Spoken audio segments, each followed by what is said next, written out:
Hello, my name is Apo Jabarian. I'm the founding managing editor and executive publisher of USA Armenian Life magazine, print edition and online edition at armenianlife.com, and USA Armenian Life Facebook page, USA Armenian Life weekly e-blast, and USA Armenian Life television program on AMGA channel. Last week, an unprecedented experience we had at USA Armenian Life family when a team of journalists consisted of myself and editorial contributors to USA Armenian Life, U.S. Army Major General retired Mark McCarley, and U.S. Army Colonel retired and Wellesley University Professor of Defense and Foreign Policy Robert Michael Cassidy, and Hollywood cinematographer and photojournalist Mr. Aaron McCarley. So we had a team of journalists trekking to Armenia and hoping to get into the Republic of Artsakh, Nagorno Karabakh. And we should note that in the aftermath of the 44-day war in fall of 2020, and with the arrival of Russian peacekeepers, foreign journalists were shut out of the Republic. And frankly, we went to Armenia hoping to also arrive in the capital Stepanakert. By good grace and good luck, our team of journalists arrived in Stepanakert on Wednesday, last Wednesday that is. And I'd like to ask General McCarley about his impressions and what transpired in the Republic of Artsakh. General McCarley. Thank you, Apo. It's a great pleasure, honor, I should say, to participate with you in this TV presentation to your audience. I think I should really begin, as they say, begin at the beginning. And my first involvement with Armenia and the complexities of the Nagorno-Karabakh Artsakh armed conflict between itself, Armenia certainly in support of Artsakh, and Azerbaijan took place 5 years ago.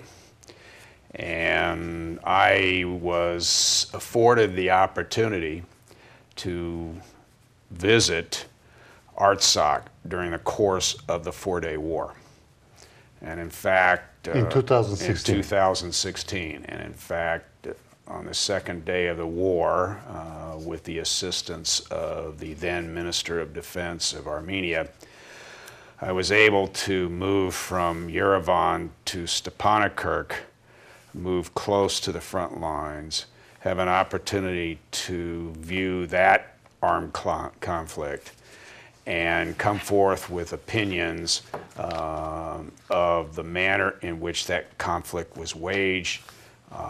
Certainly I saw the heroic actions of the Artsakh and Armenian soldiers, what we call the Lions of Artsakh. Their courage can never be doubted. I did see some challenges from the standpoint of how modern war is conducted. And those challenges range from such things as logistics, the ability to continue to supply the Artsakh army as the conflict intensified. And as well, what I saw was the beginning of the use of drones by the Azeris. Now, of course, the drones used in 2016 are not in any way comparable to the lethality of the drones that were observed and which caused such devastation to Armenian and Artsakh soldiers in the 44-day war. But I saw that, I made comment, I wrote, and I expressed a concern to the members, senior members of both the Artsakh Army and the Armenian Army, that this was an emerging technology, this in cyber warfare, and that it would be a good idea if the leadership were to attend to this development in modern warfare, which could prove very damaging if there was a subsequent conflict. Now, jump ahead to 2020, and we see the resumption of hostilities. Now, to be fair about it, historically fair, back in July of 2020, there were skirmishes. And some of us thought at that time that that was the resumption of the conflict of 2016. Now, those skirmishes were truly, they lasted a day, day and a half. The casualty lists were quite small. But that should have sent a signal around the world, or at least in the capital cities of Stepanakert and Yerevan, of the necessity of preparing for what turned out to be almost an existential conflict beginning in September of 2020. Now, I had very much wanted to move forward in 2020 in September due to the rapidity of the war and then prohibitions put by Armenia on foreign journalists getting into the country. That did not come about. But my interest in moving forward to try to understand this war, to come forth and write, talk about what we call lessons that could be learned, lessons that could contribute to enhancing the security, the international security of Artsakh, the international security of Armenia. Those remained in my head.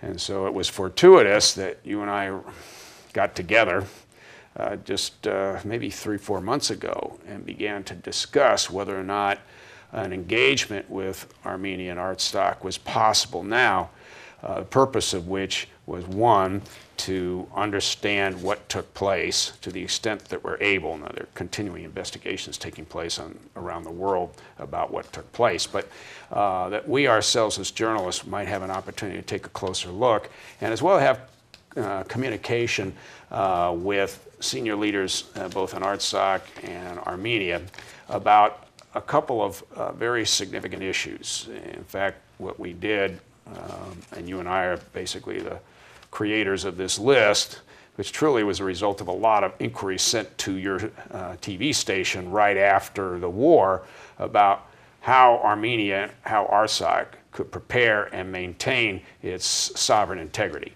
So we got lucky and we were able to move forward to Yerevan and entered Yerevan 10 days ago.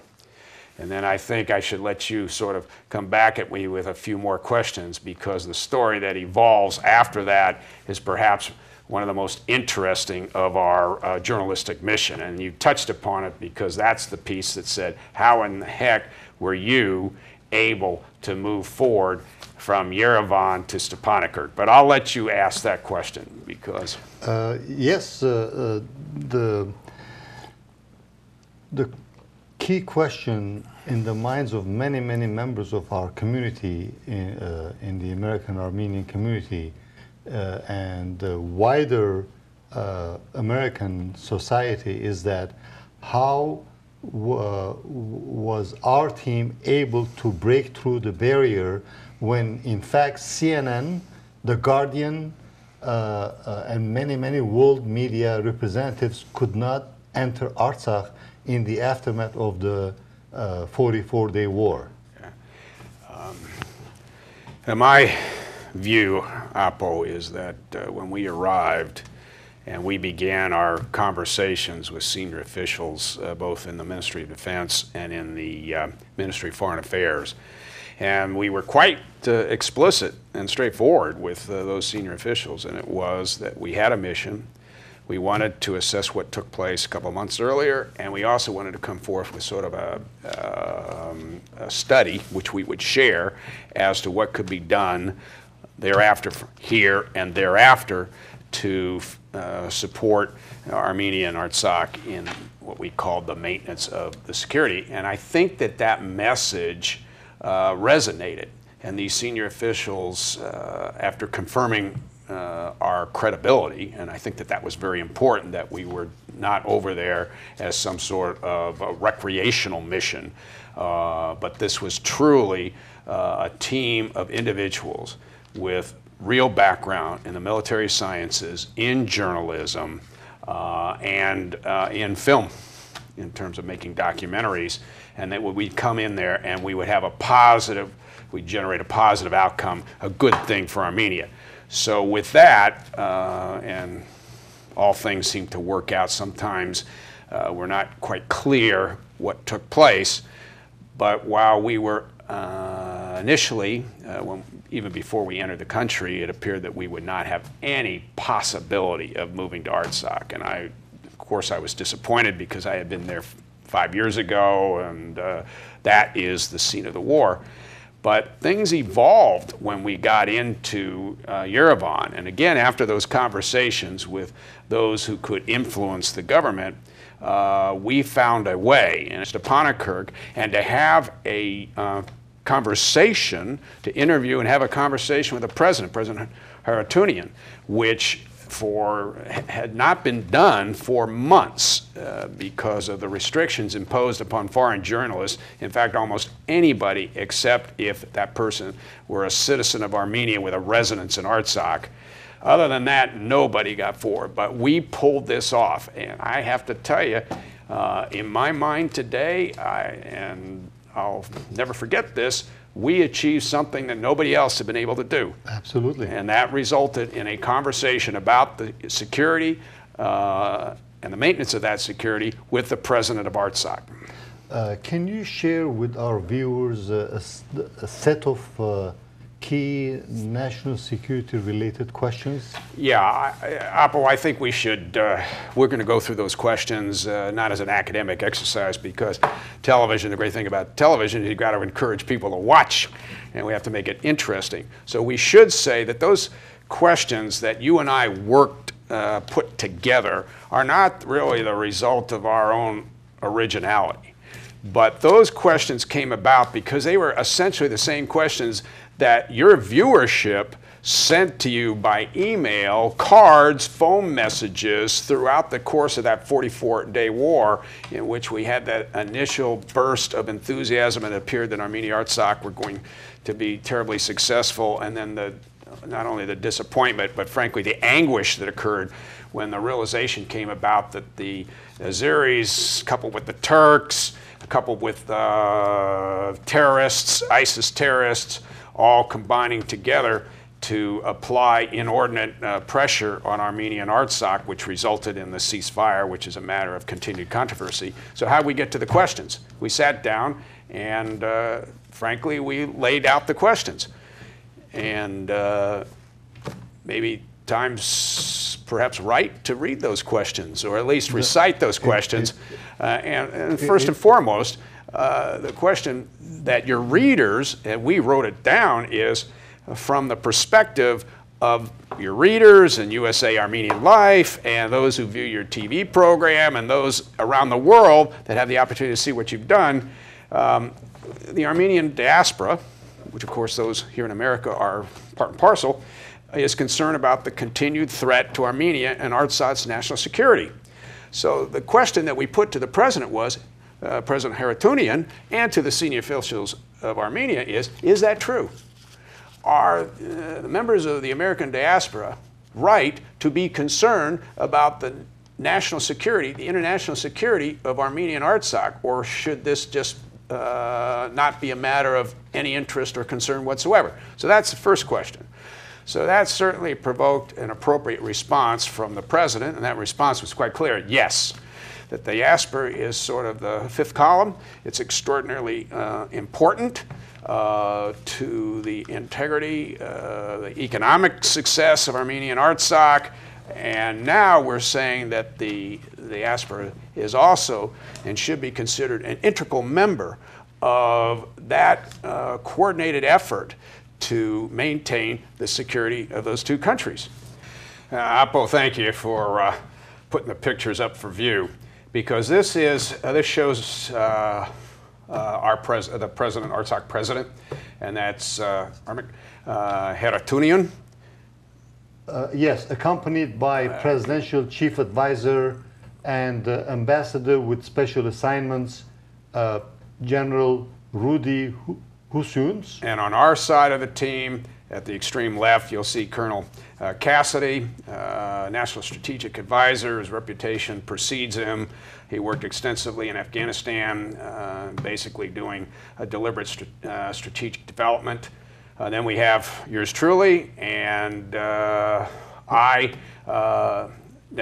standing right next to the president. In the next picture, we are in the offices of Presidential Chief Advisor, General Rudy Husuns. And I must say that General Husuns is a distinguished individual, both militarily and diplomatically, and as well an individual who is committed to the country of Artsakh and, of course, Armenia. This is the following day of our arrival, and we had an interesting conversation in the central square of Stepanakert, capital city Stepanakert, in the proximity of the presidential palace of President Artsakh Harutyunyan.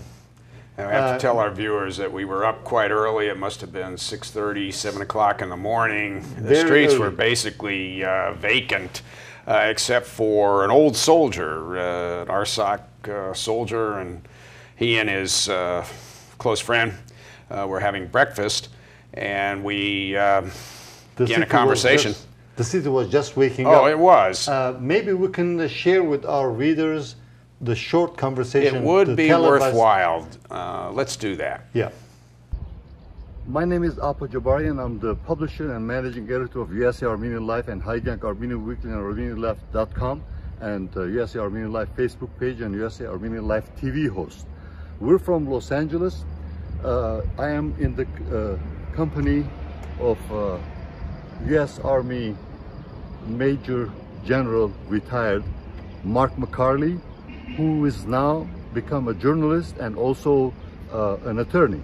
So as you may see, this is the capital city of Artsakh Republic that has survived the 44-day war in the fall of 2020. As you may see around, the city is just waking up. Yesterday at 5:30 p.m., this city, all the streets that we've been through, there were heavy traffic spots in many parts of town. So the city and the Artsakh Republic itself shows signs of resilience. The Armenian David against the Turkish Goliath. The fight continues on. General McCarthy, what is your impression of your visit to Artsakh? Indeed impressed with the Artsakh people, their courage during the war, their resiliency, their ability to bounce back, and their hope for the better future in the Caucasus. Have you had any meetings in the capital city? We've had several with political leaders and military establishment. Several meetings with the leadership of Artsakh, to include the president. How did the meeting go with the president, Mr. Artsakh Harutyunyan? The president, Mr. Harutyunyan, is a devoted patriot for Artsakh. He is leading this country, and he has been inspirational and has the support of the world in his efforts to maintain the security of Artsakh. Were you as a guest of the Republic of Artsakh? I am always honored to be invited as a guest. Who was the host? As you use the term guest, I would suggest that we ourselves as journalists have a first responsibility to our viewers and our readers. We gained access to the president and to the leadership of Artsakh because of our reputation as journalists, as two individuals who are committed to seeking the truth and doing right by the people around the world, and in this instance, doing right by the people of Artsakh. Thank you, General. As we wrap up our very short visit, I could tell that this was a marathon journey to Artsakh. So we had that good excerpt from what we were doing in Stepanakert a couple of days ago. And so I think we should really continue with the questions that you and I put to the leadership. This is Artsakh and as well in Yerevan. And so we said to the leaders, what steps from the perspective of the leadership should be taken or have been taken, at least up till now, to bolster the security of Armenia and Artsakh after the war. And there were a variety of responses. Even today, the Prime Minister Melchonian is talking about how the armed forces of Armenia have been reinforced, and he's establishing security relationships with a couple of countries around there, and as well Russia, which is providing border security along the access road between Armenia and Stepanakert. But then the more important question to the leadership was, what steps, in your opinion, need to be taken now? I mean, looking forward into the future. It's one thing to look backward and say, this is what we've done, and get some congratulatory pats on the back. But the question is, what can be done? And more importantly, and that's for the diaspora, is if you're looking at the diaspora as one of the strongest elements in terms of not only contributions to the economy of both countries, but as well spreading the culture and maintaining the homeland, but more importantly, as to the national defense of those countries, the question was, what can the diaspora do? Now, during the course of the 44-day war, the answer was send money. And there's nothing, certainly money is hugely beneficial because money buys everything from foodstuffs to equipment used by soldiers to drones and everything that's necessary to conduct a war. But are there other things that could be done by the diaspora in terms of supporting the homeland? And those were the questions that we put forth. And we even went further. We said, okay, to get kind of specific here, there were some extraordinary young men and women, even here in Southern California in Glendale, who stood up and actually volunteered and flew to Yerevan and provided some manner of support. And that was an expression of individual volunteerism. So what the question we put to the leadership... You're referring to humanitarian... Yeah, the humanitarian was specifically, would you, and we put this to the President, President Haratuni, and I said, would you support a humanitarian support brigade of the American diaspora and others, folks like me and others, who would be prepared to deploy in times of significant threat to Armenia, sort of an organized entity of humanitarians. This is all about sort of relief, disaster relief as well. And we're not necessarily talking about some sort of armed militia. No, this was humanitarian relief, but organized in a structure so that if something were to go wrong tonight or tomorrow night, that this organized entity, this humanitarian support brigade, would be able to move out, deploy to Armenia or Artsakh within 96 hours. And so that was one of the questions. And the answer, of course, was yes. Now, of course, as we always say, there's a devil in the detail, because it's one thing to come forth with a concept. The next thing is to flesh out the concept. But as we are beginning the conversation, and as your fine media outlet is supporting the American Armenian National Security Institute, which is that sort of think tank that focuses specifically on those measures, actions, and efforts that can be taken by Artsakh and Armenia to further the security of that country in times of crisis. So what ANSA, we use the acronym AANSI, is proposing to do, of course, is to get down to the details necessary to put this humanitarian support brigade together. That's one of its objectives, which you have, I can't thank you enough, have supported vigorously. It's my pleasure and honor, General McCarley.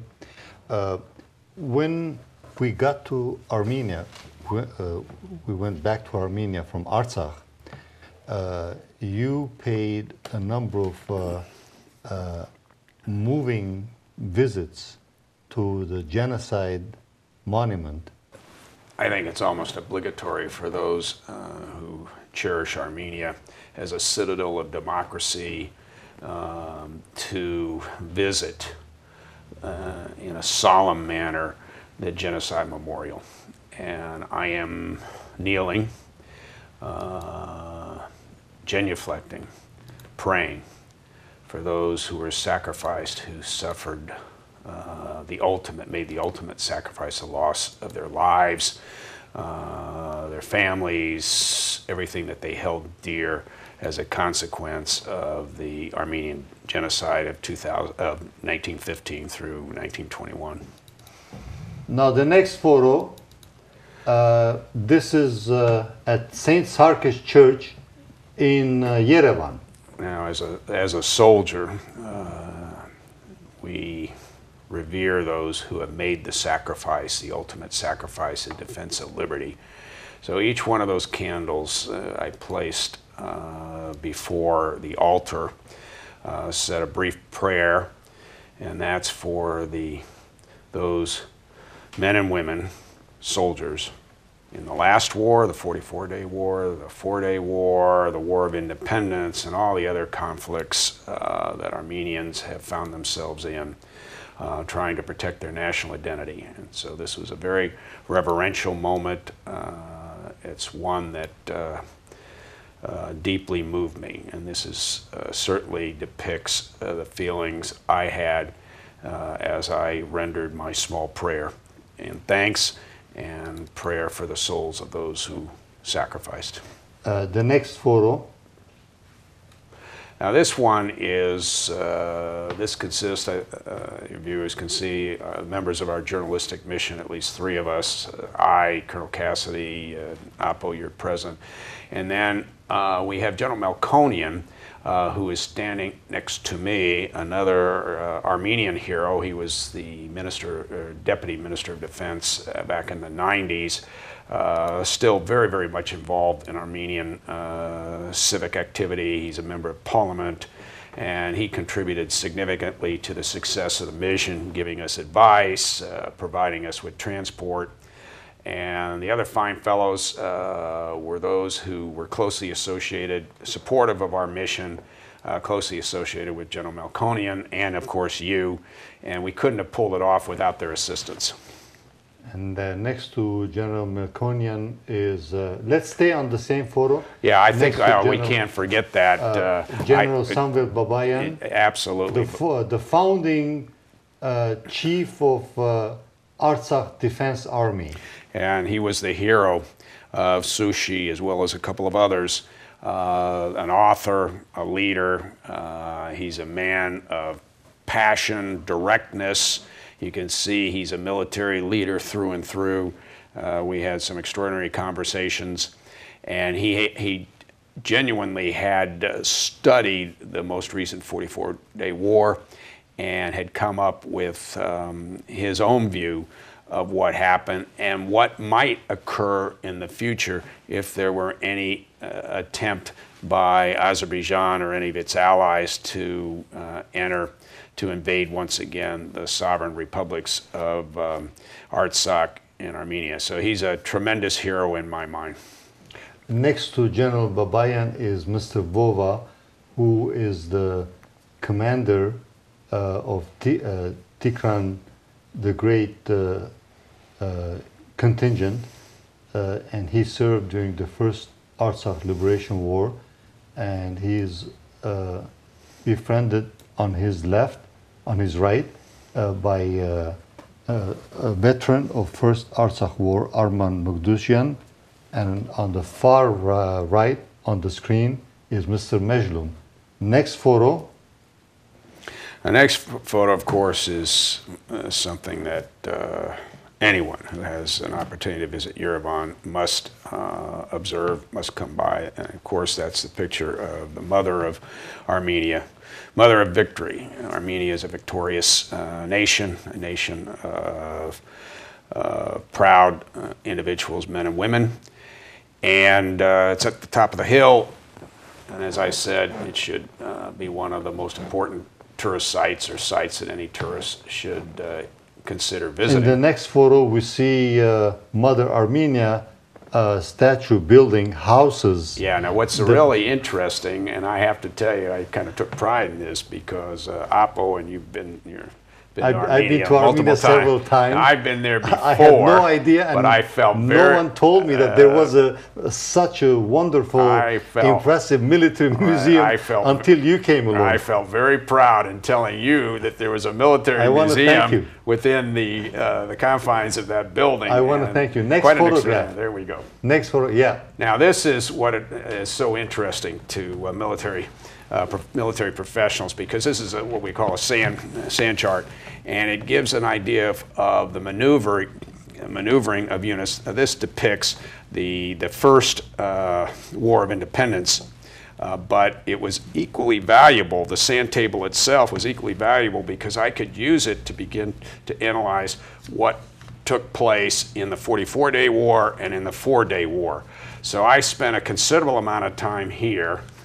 I hope it wasn't too disconcerting to the museum director, because he kept seeing me stare at this sand table, but ultimately she understood that as a general officer, this is something that we use in the American Army, and certainly it's invaluable. She appreciated your presence. Next photo. The next photo, again, are photographs of those who contributed so mightily to the defense of Armenian Artsakh. We've got photographs of those leadership, especially during the War of Independence, and I felt it was useful to expand my understanding of that war by spending a bit of time studying those photographs. The next photo. Again, we have, once again, that's a photograph of those who made, once again, the ultimate sacrifice, both men and women, and that's during the War of Independence.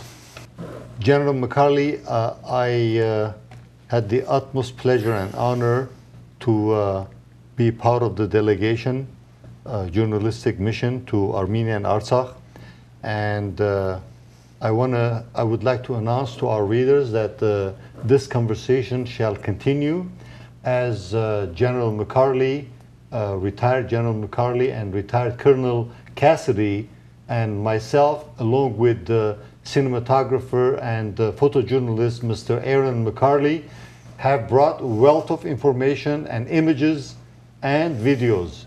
Looking forward to sharing them with you in the near future. Thank you so much.